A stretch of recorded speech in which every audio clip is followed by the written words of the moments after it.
There are many questions which Buddha refused to answer.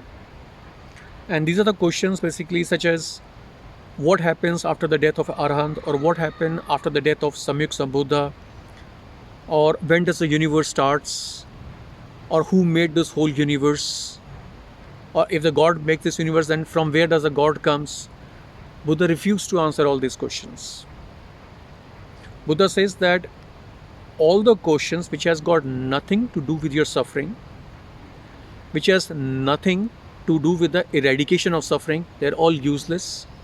Because he said once you basically reach the stage of enlightenment, when you're fully enlightened, answers to all these questions becomes all clear on its own. There is no point basically of focusing on this point. There's another perspective Buddha has given. He said, for example, somebody has been hit by an arrow. So what is more important at this time? To take the arrow out and do the treatment of the person, or person is hit with the arrow and you're trying to find out who made this arrow, what material is this arrow is made of, from where this arrow is came, because all these questions basically are not going to help the patient or the person who is basically being hit. So when a person basically is being hit, the most important thing is take the arrow out and do the treatment. Likewise, Buddha says, all of us, most people basically are suffering deep inside.